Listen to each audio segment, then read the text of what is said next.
რამდენიმე კვირის წინ არც კი ერთი თვის წინ თბილისის განვითარების ფონდის ხელმძღვანელობა ალექსანდრე ტოგონიძემ ჩაიბარა ფონდს პორტფელში რამდენიმე მნიშვნელოვანი მიმდინარე პროექტი აქვს და არანაკლები რაოდენობით წინასწარ გაწერილი გეგმაშია. მიზნები და გაცხადებული სტრატეგია ტოგონიძეს თანამდებობაზე წარდგენის და უკვე ამ სტატუსით მუშაობის შემდეგ არ შეუცვლია. ყოველ შემთხვევაში საჯაროდ არაფერი თქმულა, თუმცა ამასაც დავაზუსტებთ. თბილისის განვითარების ფონდის დირექტორი ალექსანდრე ტოგონიძე შემოგვიერთდა საქმე ინდირის ეთერში. ნინი ლონგურაშვილთან ერთად დილამშვიდობისა. დილამშვიდობის ანა, მივესალმები საქმე ინდირის მაყურებელს. იცლება თუ არა სტრატეგია ამ კითხვაზეც აუცილებლად მოვისმენთ ალექსანდრესგან პასუხს. თუმცა მოდი დავიწყოთ დარეჯან მეფის სასახლის პროექტით, რომელიც ალექსანდრე ტოგონიძეს ამ თანამდებობაზე გადასვლის შემდეგ ერთ-ერთი პირველი მასშტაბური პროექტი იყო, რომელიც დაანონსდა და შესაბამისად დაიწყო. წინ 16 თვიანი სამუშაო არის და 2 მილიონ ლარამდე თანხა, რომელიც ამ დროისთვის გაიწერა და ალექსანდრე ტოგონიძესთან უკვე შეგვიძლია დავიწყოთ საუბარი, რომელიც როგორც ვიცი უკვე თანამდებობაზე ყოფნის პერიოდში პირველი პირდაპირ ეთერი არის, ხო? კი ბატონო. დღეს დილით როგორც მითხრა მან, წარმატებებს გისურვებთ პირველ რიგში ჩვენს ეთერში და დავიწყოთ აი ამ პროექტით. რა უნდა მივიღოთ წელიწად ნახევარში დარეჯან მეფის სასახლისგან? მოგესალმებით პირველ რიგში მადლობა მოწვევისთვის. დარეჯან დედოფლის სასახლე ეს არის ეროვნული ღირებულების ძეგლი არის და ერთ-ერთი ყველაზე თვალში საცემი ვიზუალური ეფექტი აქვს, მას ის გალავანი რაც არის. რამდენიმე კომპონენტისგან შედგება თვითონ ეს პროექტი. ერთი არის თვითონ გალავანის რესტავრაცია უნდა გაკეთდეს და მიწისქვეშა წყლები, რომელიც აზიანებს ამ გალავანს, ამის აცდენა უნდა მოხდეს გალავნიდან, ანუ დრენაჟის სისტემა უნდა მოეწყოს. ასევე თვითონ ერეკლეს აბანოს რესტავრაცია ხდება და ხდება თვითონ ეკლესიაში მოხატულობების კონსერვაცია. და ანუ რა თქმა უნდა იქ კეთილმოწყობის სამუშაოების გაკეთება ეზოში, როგორც სარწყავი სისტემა, სანათები, დეკორატიული განათებები და ასე შემდეგ. პრაქტიკა აჩვენებს ხოლმე, როდესაც სამუშაოები იწყება, გეგმა ზოგჯერ კორექტირდება იმ რეალობიდან გამომდინარე, რაც ხდება თქვა სამუშაოების პროცესში. არც დიდი ხნის წინ დაიწყო ეს სამუშაოები, მაგრამ მაინც პირველი ეტაპის შემდეგ თუ დაკორექტირდა რა ბიუჯეტი, ან თქვა დრო იმ მდგომარეობიდან გამომდინარე, რაც დაგხვდა ამ სასახლეში. კი ბატონო, ზოგადად სპეციფიკა ფონდის, რადგან ძირითადად ისტორიულ უბნებში ოპერირებთ, არის ძალიან განსხვავებული ჩვეულებრივი სამშენებლო ან დეველოპერი კომპანიებისგან, იმიტომ რომ ხშირია შემთხვევა, როდესაც ხდება არქეოლოგია. ხშირია შემთხვევა, ვინაიდან ჩვენ ახალს არ ვაშენებთ და უბრალოდ რეაბილიტაციას უკეთებთ ხოლმე, რომ თვითონ კვანძები რო გაიხსნება კონსტრუქციულადაც გადასაწყობია პროექტი ხოლმე, რომ გრადობა და ამოდროულად ის ღირებულება, რისთვისაც არის ეს ისტორიულ-კულტურული ძეგლი, რომ შევინარჩუნოთ. იგივე დარეჯანის სასახლის მაგალითზე, მაგალითად სულ რაღაც გუშინ წინ აღმოჩნდა რაღაც არქეოლოგიური ფენა, რომელიც ჯერ ზუსტად არ ვიცით რა არის და რომელი წლით თარიღდება. შესაბამისად ჩვენ უკვე გავუშვით იქ არქეოლოგები, რომლებიც დაიწყებენ ამაზე მუშაობას, გაწმენდნენ, ნახავენ რა და როგორ არის და ესეთი რაღაცები ხშირ შემთხვევაში ვადების გადაწევას და პროექტის კორექტირებას იწვევს, იმიტომ რომ ეს არქეოლოგია რეალურად ზოგისთვის შეიძლება შემაფერხებელი არის, მაგრამ მთელი ეიშხი ამ ფონდის ეგ არის, რომ ესეთ ფასეულ რაღაცებს აღმოაჩენს ხოლმე. შეიძლება რაღაც ნაწილი პროექტი დაკორექტირდეს, მაგრამ ჯამური ვადებიდან რომ გადაუხვიოთ არ ამგონია. ალექსანდრე, ჩვენ აუცილებლად შევეხებით ეს კონკრეტულ პროექტებს თქვენი სტუმრობის პერიოდში, თუმცა დავიწყოთ საუბარი აი თქვენი ხელმძღვანელობის პოსტიდან რა იგეგმება, ან თუნდაც პროექტებთან დაკავშირებით, თუ უკვე არის რაიმე ცნობილი, თუ არის ცვლილებები, თუ უნდა შევიდეს რაიმე ცვლილება სხვადასხვა პროექტებში, რომელიც თბილისის მასშტაბით იმართება და საკმაოდ ბევრია. ძირითადად ეხლა გავყოთ პროექტები ორ ნაწილად, ანუ ერთი ეტაპი არის, როდესაც მიმდინარე სამშენებლო სამუშაოები არის და იქ თუ აუცილებლობა არ იქნება პროექტის ცვლილებას არ გვეკმაოთ, იმიტომ რომ ეს შეთანხმებულია ისტორიულ-კულტურულ საბჭოსთანაც, შესაბამის უწყებებთანაც და ანუ პროექტს ასე ვთქვათ საჭიროება არ აქვს, რომ კორექტირება განიცადოს, მაგრამ არის მეორე მიმართულება, რომელიც ჯერ პროექტირების ეტაპზე ვართ და ან ამ წლის ბოლოს ან შემდეგ წელს უნდა დავიწყოთ მშენებლობები. ამ მიმართულებით რაღაცა წილი კორექტირებები შეიძლება იყოს, იმიტომ რომ მაგალითად ჩვენ ხა ახალი მიდგომა გვაქვს, რომ გვინდა რომ ამ სფეროს პროფესიონალები ჩავთოთ თვითონ საპროექტო დოკუმენტაციის მიღების დროს, ანუ აი ამ გადაწყვეტილებაში. როგორც ვიცი, შეხვედრაც გქონდათ იმ არასამთავრობოებთან, რომლებიც დაინტერესებული არიან აი ასეთი პროექტების მიმდინარეობისას, რომ ჩაერთონ პროცესებში. როგორ ითანამშრომლებთ აი ასეთ არასამთავრობოებთან, იგივე ჰამქართან და სხვადასხვა იმ კომპანიებთან, რომლებიც თქვენთან სასოფლოდ მოდიან? კი ბატონო, პირველ რიგში მინდა ვისარგებლო და ეხლა მადლობა გადაუხადო მათ ჩართულობისთვის, ანუ ფონდი რასაც მუშაობს, ხო ეს არ არის მარტო რაღაცა ფონდს დაევალა, უნდა გააკეთოს და მოსჭა. ანუ ეს არის მართლა თბილისისთვის ძალიან ღირებული სამუშაოები. შესაბამისად, რაც უფრო მეტი ადამიანი იქნება ჩართული ამაში, ხო, თვითონ ფონდიც იქნება დაზღვეული, რომ უკეთესი ხარისხი დადოს და ზოგადად პროექტებისთვის ბევრად უფრო მომგებიანი იქნება.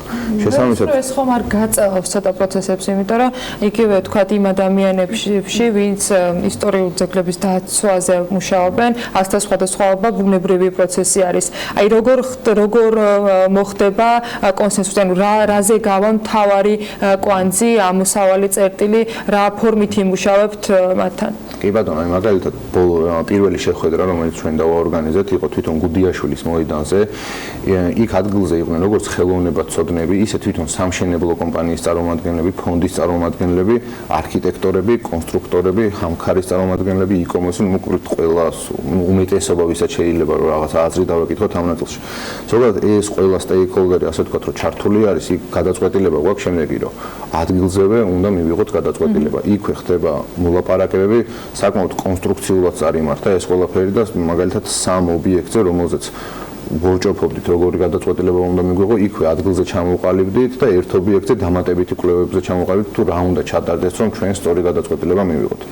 რაღაცა ნაწილში შეიძლება დრო გაიწელოს, მაგრამ ეს დროის გაწევა არ არის ამ შემთხვევაში პროექტისთვის ნეგატიური. ეს არის პირიქით, რომ უფრო დამატებითი ღირებულების შექმნის თვალსაზრისით, რომ მაგალითად აღმოაჩინეთ არქეოლოგიები რამოდენიმე მისამართზე, რომელიც პროექტით საერთოდ არ იყო გათვალისწინებული. და შევთანხმდით, რომ ეხლა ჩვენ უნდა გავაკეთოთ კონსერვაციის გეგმა, ეს უნდა მოსუფთავდეს, სპეციალურად დაიფარება და ექნება გამჭვირვალე შუშა წინ და გაჩნდება ახალი ტურისტული ატრაქცია, რომელიც თავისი ღირებულებით ბევრად უფრო მეტი დოვლათის მომტანია, ასე ვთქვათ, ვიდრე რომ პირდაპირ გაგვეგზელებინა ეს პროექტი როგორც იყო. საინტერესოა თვითონ ფონდი რამდენი პროექტის გახსნას გეგმავს წლის ბოლომდე, რაც უკვე მიმდინარე არის და დასრულებად. წელს ერთი ყველაზე მასშტაბური რაც იყო გაიხსნა ორბელიანის მოედანი.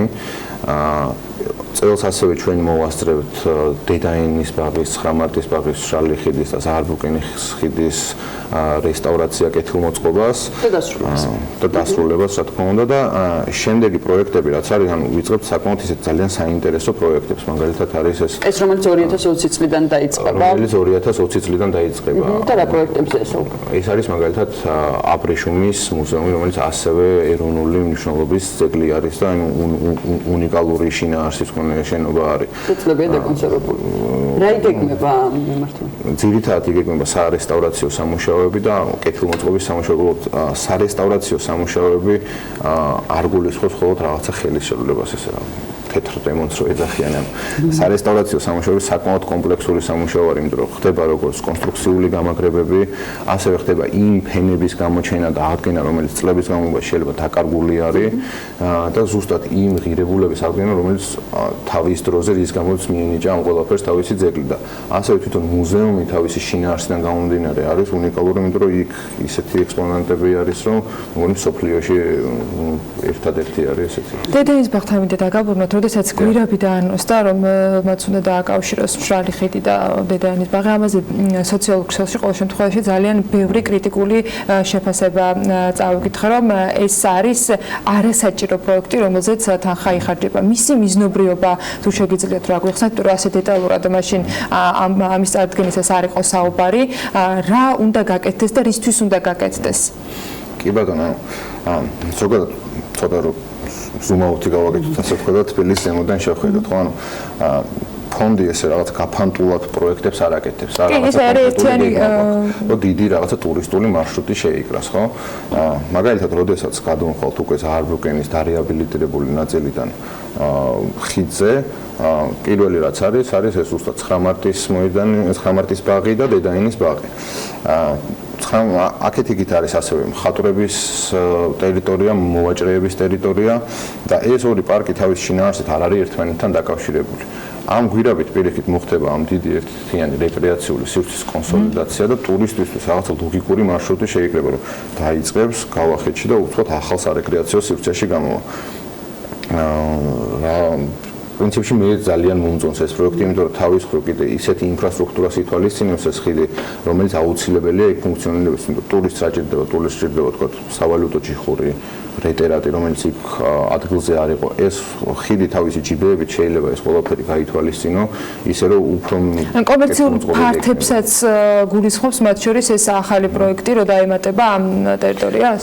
რამდენად იქნება კომერციალიზაცია ამის რთული სათქმელია, ეს უფრო ისეთი ფუნქცია იქნება იგივე მაგალითად სავალუტო ჯიხური, შეიძლება კი რაღაც კომერციული ღირებულება ამას კონდეს, მაგრამ ამის მთავარი ღირებულება ის არის, რომ ერთიან ტურს რომ ტურისტი შეძლებს ვთქვათ თანხის გადახურდავებას და მეტი თანხის დახარჯვას თბილისში და არა ისო თვითონ ამის გაქირავებით რომ რაღაც ისეთ შემოსავლებზე ვისაუბროთ.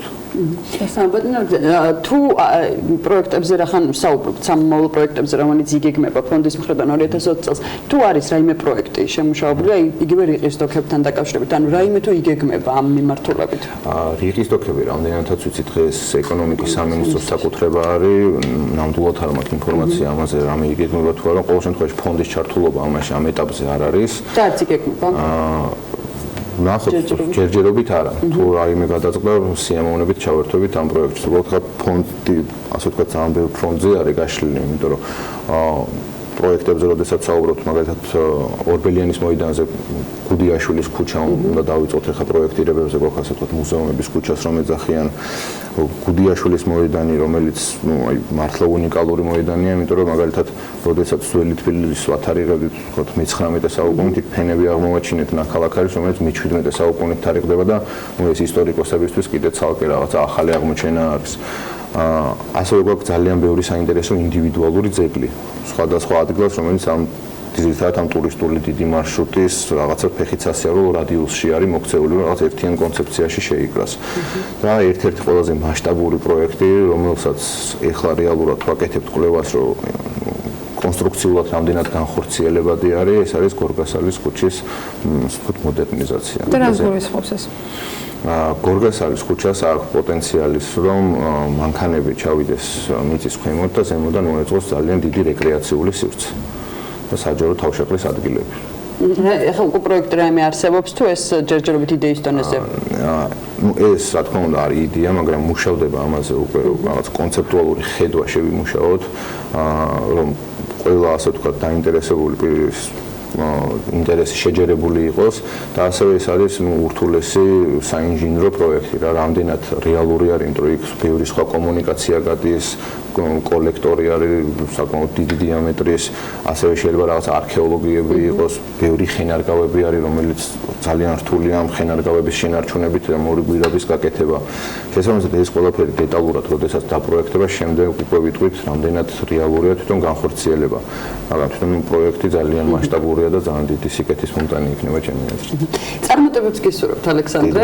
საკმაოდ ბევრი საქმე გაქვთ ფონდს სამომავლოდ, ჩვენ ვისაუბრეთ როგორც მიმდინარეზე, ასევე სამომავლო გეგმებზე, ასე რომ წარმატებები თბილისის განვითარების ფონდს ალექსანდრე ტოგონიძე სტუმრობდა საქმიან დილას თბილისის განვითარების ფონდის ხელმძღვანელი.